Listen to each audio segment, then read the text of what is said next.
I, 36-year-old, and my wife, 38-year-old, have been married for 8 years, and we have 2 kids, 7-year-old and 5-year-old. She is a stay-at-home mom in charge of all the housework and children while I work and cover us financially. Before you start attacking me, hear me out. We ran into a bit of bad luck with debt a few years ago, and as a result, on average I work 50-60-hour weeks to help get us out of it. I am a carpenter, so the days are long, and sometimes I drive quite a bit to get to the work sites. By the time I get home, I am exhausted and pretty much eat then collapse into bed. On Saturdays, I take my son and daughter out to his soccer games, then back home for lunch, while my wife goes to book club, lunch with her friends, then usually some sort of hike or yoga class. She is back by mid-afternoon, at which point she takes back over the kids, and I make dinner, maybe do a bit of laundry and clean the floors. On Sundays, it is reversed. I go out with my friends. By mid-afternoon, I return. We have our babysitter come around, and we spend the night together. Recently, my wife has come to me saying that I need to start doing more around the house. That I need to do more cleaning, organizing, looking after the kids, grocery shopping, cooking. I know that she does a lot, and I am in no way saying she doesn't deserve a break. But I am working really hard too. Especially at the moment. I feel like I do the best I can with how much work I'm doing. I know there is a lot in social media right now about men not doing enough at home, but I never thought I was one of those guys. I explained this to her, and she said I was being ridiculous. That I spend all day having fun at work with my workmates, while she deals with the children and all of the house chores. Then I get home and just eat and go to bed. This isn't the plan for forever, but I thought it was going all right for now. Am I the jerk? Did. My son is in school full-time, and my daughter is in daycare 2 days a week, starting school this year. Did. Just adding in my comment, since lots of people are asking. I handle everything to do with my son's sports stuff, aside from driving him to Wednesday practice, since I'm at work. Same with my daughter's swimming lessons. On those Saturdays, I make lists of groceries I think need to be picked up, though admittedly she decides what she wants to cook, so has the final say. I go round and empty the laundry baskets, pick up stuff, and wash, dry, fold them. I make the Saturday dinner, which is my job to plan and put stuff on the list for. I take care of all the bills, car payments, insurance dates. I do ask my wife before I go to bed if she needs anything else done before I crash. Which, yes, I get the mental load thing, but I figured if she needed extra help, she'd ask. Usually she says no. I guess in the mornings, I could start making my son's school lunch while I make mine, and also my daughter's when she starts this year. When she expressed her need for help, it was nothing specific, and when we had this discussion, she did not give me any specific examples. And even if she did, I leave at 5 a.m. and I'm not usually back till 7:30. I get home and shower, eat and put laundry into the machine, unpack my work gear, I play, read, clean up with our kids, and I'm in bed by 8:30. I don't know physically how to find more time to contribute on weekdays. Now for a few comments before the update. Comment 1. Not the idiot. When you refer to social media and the times, I believe this is more aimed at women who work. It happens all the time where women work and make lots of money, who also end up doing more around the house, with the kids, etc. I was in a relationship like this. I was making more than my ex-husband, and he never once loaded a dishwasher or picked up a mop, didn't even clean up after himself. It's not 50-50. However, here, her job is basically taking care of the kid and house. It's a hard job for sure, but you also have a hard job. At the end of the day, I just think things should be 50-50. Your situation seems like it is currently 50-50, but if you start doing more, it's going to sway in her favor. Comment 2. You're not the idiot. I might have said NAH here, because at first, it sounded like you all just needed to renegotiate your expectations. Then it occurred to me, your kids are of school age, and unless she is homeschooling them, her days aren't as arduous as she is making them out to be. Also, she said that I spend all day having fun at work with my workmates while she deals with the children and all of the house chores. Okay, so hire a babysitter to watch the kids, for the time they're not in school, and have your wife job shadow you for a day and see what you're doing at work. because it sounds like she hasn't a clue about what you do all day. Now, for the update. Hey everyone, it's been a week since my last post, and let me tell you, a lot has happened. I thought things were tense before, but this past week has been a whole new level of chaos in our household. After our last big argument, my wife and I decided to sit down and have a serious talk about our responsibilities. She told me that she felt overwhelmed with the housework and taking care of the kids, even though she knows I'm working long hours. I reminded her that I've been trying to do my part on the weekends, but she said it wasn't enough. So, I made a promise to try harder. I started waking up a bit earlier to make my son's school lunch and my daughter's daycare lunch. It was a small change, but I thought it showed I was willing to contribute more. I even managed to squeeze in some grocery shopping on my way home from work one evening, despite the long drive and my exhaustion. But then, things took a turn. On Saturday, after my son's soccer game, I came home to find my wife wasn't there. She had texted me saying she'd be late from her book club, but hours passed and she still wasn't back. I was worried, so I called her friends, and none of them knew where she was. It was unlike her to just disappear without a word. When she finally came home late in the evening, she was acting strange. She wouldn't look me in the eye, and she seemed distant. I asked her what was wrong, but she brushed it off, saying she just needed some time alone. I didn't press further, thinking maybe she was just having a bad day. The next surprise came on Sunday. I was out with my friends, and when I came back, I found my wife in a heated conversation with our babysitter. I could tell something was off, but they both stopped talking as soon as I walked in.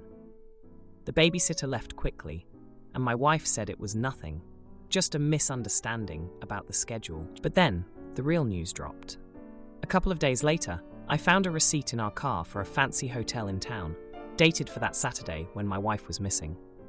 My heart sank. I confronted her about it, and after a long, painful conversation, she admitted she had met someone from her past at the book club, and they had spent the afternoon together at the hotel. I was devastated. I couldn't believe it. All this time, I thought we were working through our issues, but she had been holding on to resentment from our past struggles with debt and my long work hours.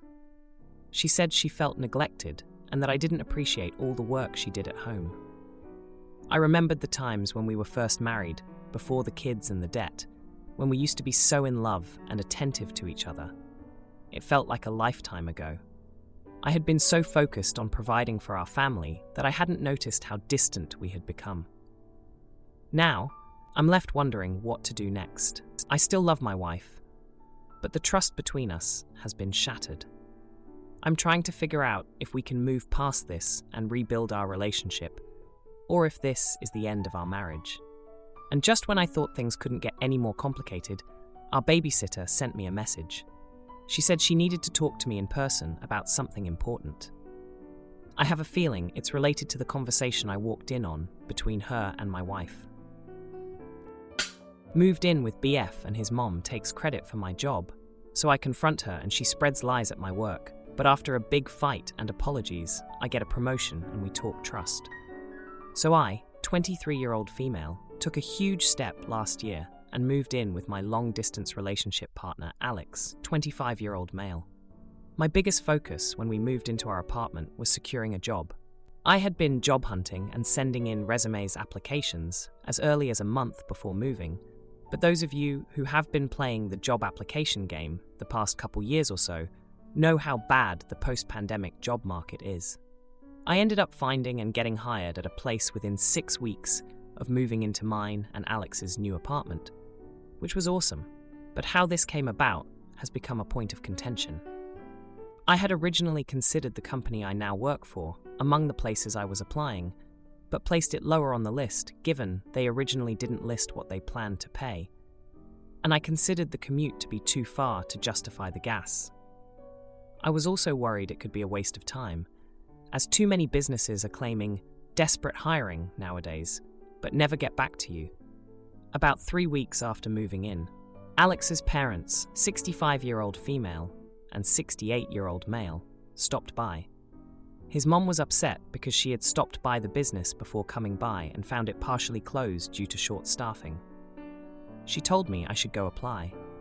I told her I had considered and gave her the reasons why I had not yet applied, but decided to do so since it was clear they were actually in need of staff. Within 2 weeks of sending in my application, I was contacted, interviewed, and hired.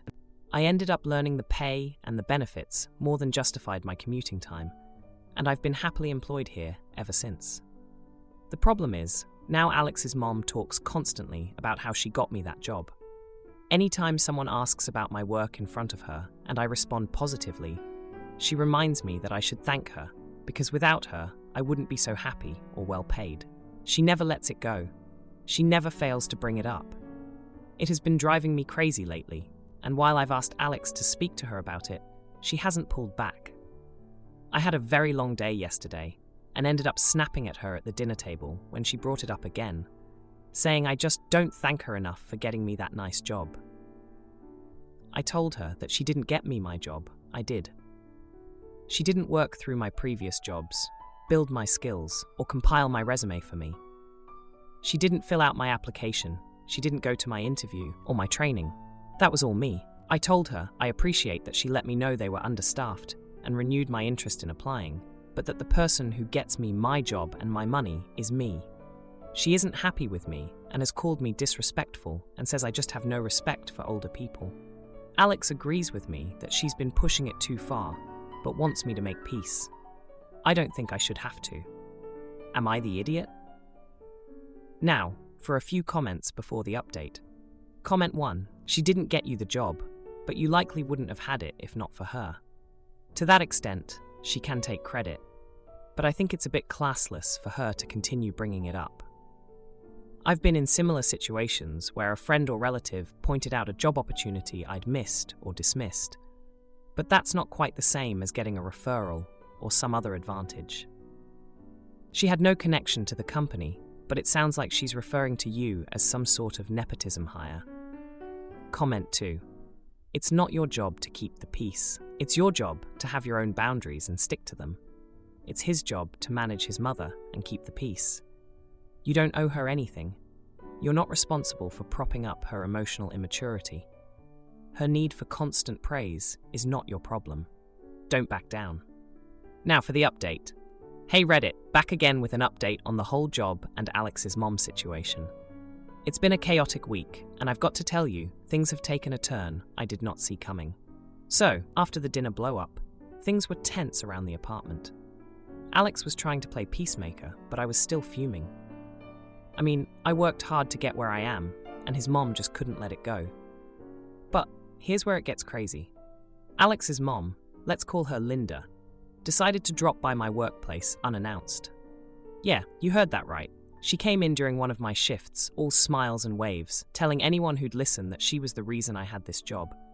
I was mortified. My boss, who's a pretty chill guy, pulled me aside and asked if everything was okay. I had to explain the whole situation, and he was surprisingly understanding. He even joked that Linda should be on the payroll with how much she's invested in the company.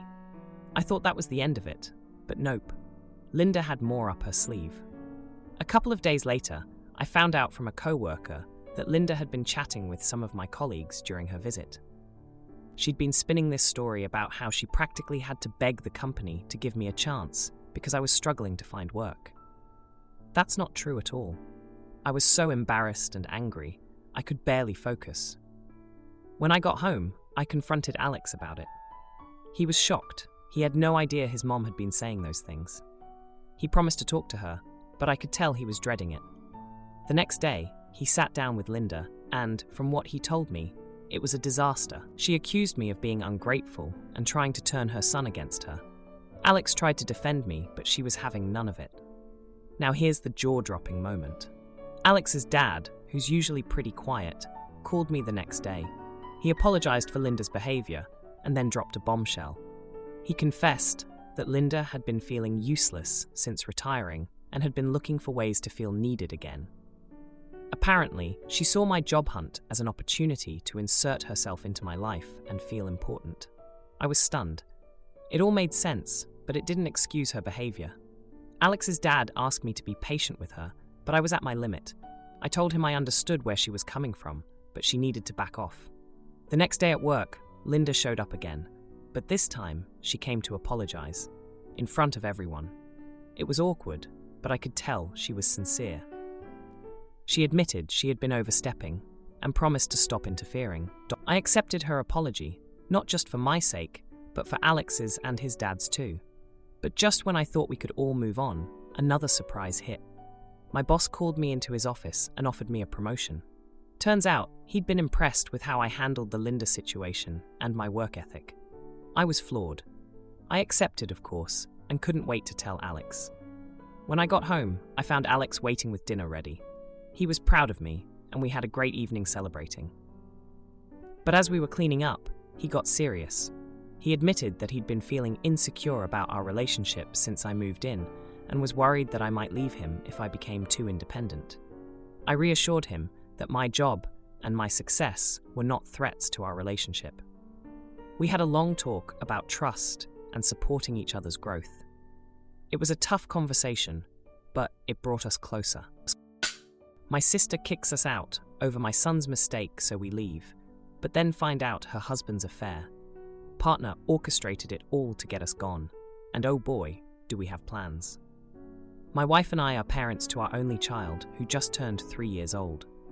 Last year, we decided not to renew our lease, as we couldn't afford the rent increase. My sister and brother-in-law recently bought a house a few years ago, so I approached them in confidence asking for help, just so I can save up enough money for a down payment on a home. We negotiated to stay for a year with no rent, and after that, if things go well, we can hash out a month-to-month plan.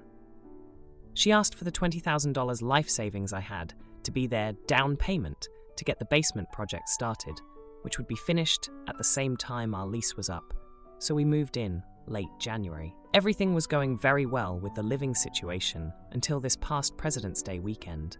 My sister and brother-in-law took a trip out of state for the weekend, and we stayed in the basement apartment for the entire time without making a fuss about things. I was coming home from work on Tuesday, and when I got home, I saw my wife sitting on the floor of the living room, still upset, but she recounted what happened. She came home with my son up to the front door. She opened the front door to the alarm going off when my son broke away from her and ran down the driveway towards the street, where there was an incoming car. The alarm countdown started, but in that instant, she dropped everything and ran after him. Luckily, the car that was coming was a neighbor across the street who saw what was happening and slowed down. My wife was able to grab my son and bring him inside when the panic alarm started blaring. My sister was able to remotely deactivate the alarm. I felt as long as no one was hurt, it was all right. We pledged to readjust, as all people make mistakes, and left it to bed. It wasn't until Friday that my sister asked to talk to me. She told me that her and my brother-in-law want us out in 6 months and will give back $10,000. I asked why, and they said because we didn't tell them what happened with my son as a liability, the trust was broken, and they had to hear it from 2 neighbors who saw and told them what happened. I was absolutely stunned at the reasoning. I told her it was an isolated incident where no one got hurt, and I didn't think I needed to keep them informed of all the goings-on with my family unless it was something egregious. She said that this incident brings attention to them. My guess is that she thinks it's going to prompt people to report the residents for possibly an illegal apartment. This is speculation because I don't know if they have permits for it or an HOA, but I'm shocked and saddened that they came to this decision after only a month of us being here for what I think is a very frivolous reason. My wife feels like this was her fault, and I assured her it wasn't. I recognize this is their house, and I never made a legally binding agreement to them. I'm so ill and will have to pick up and move again in 6 months or less. Are we the jerks? Now for a few comments before the update. Comment 1. No idiots here. You should have told her what happened though. Nosy neighbors can be a huge problem, and your sister should not have had to hear about this incident from someone else. At this point, it doesn't matter who is an AH and who isn't. This agreement is no longer working for your sister and brother-in-law, and the terms they've come up with to dissolve the agreement are more than fair. You have 6 months to get a new place, and you're getting $10,000 back. This is clearly not personal. Your sister just realized this isn't going to work. Comment 2. It sounds like it just dawned on them that you guys are a legal liability. They don't want to leave themselves exposed to a lawsuit. And honestly, I know accidents happen, but that could have been a hell of a lot worse.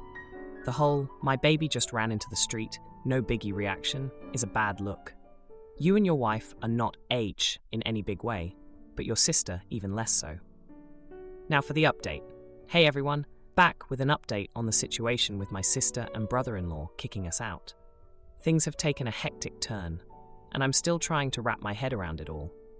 So, after my sister dropped the bomb on us about wanting us out, I started digging a little deeper. I remembered how my brother-in-law had been acting a bit off since we moved in. He was always a quiet guy, but this was different. He avoided me, didn't engage in conversation, and seemed tense whenever we were in the same room. I thought it was just him being uncomfortable with the new living situation, but boy was I wrong. Turns out, my brother-in-law has been having an affair with our neighbor, the same one who slowed down the car when my son ran towards the street. I found out because I overheard a phone call he made in the garage, thinking no one was around. He was talking to someone about how he needed to clean up the mess and how they can't find out about us. I confronted him, and after some denial, he confessed everything. The affair had been going on for months, even before we moved in. The neighbor, let's call her Jane, was the one who convinced my brother-in-law that my family was a liability. She didn't like the idea of us living so close, and with the incident with my son, she saw an opportunity to push us out. Jane had been feeding my sister lies about us, making it seem like we were the problem, when in reality, it was all to cover up their secret. My sister was devastated when I told her. She had no idea about the affair and had trusted Jane as a close friend. The betrayal hit her hard, and she apologized to us for jumping to conclusions and for the way she treated us. She was embarrassed and angry, and I felt bad for her, despite everything. But the drama didn't stop there. My wife, who had been feeling guilty this whole time, was now furious. She had been blaming herself for us getting kicked out, and now that we knew the truth, she was ready to confront Jane. I had to hold her back from marching over to Jane's house and giving her a piece of her mind. In the midst of all this, my brother-in-law was begging for forgiveness from my sister. He promised to end things with Jane and to go to counseling, but my sister was unsure if she could ever trust him again. Their marriage was on the rocks, and it was painful to watch. As for us, my sister insisted that we stay and didn't have to move out. She even offered to return the full $20,000 we gave them for the basement project. But after all the chaos, my wife and I decided it was best to find our own place. We couldn't live in a house with so much tension and betrayal. We've been looking for a new place to live, and it's been stressful, but we're managing. My sister and brother-in-law are trying to work things out, but it's a long road ahead for them. As for Jane, she's pretty much the neighborhood pariah now. Other neighbors have started to distance themselves from her after the affair came to light. If you like this video, you'll probably like these too. Also, while you're here, please consider subscribing. It's your support that keeps this channel alive and allows me to make better and longer videos. Have a great day.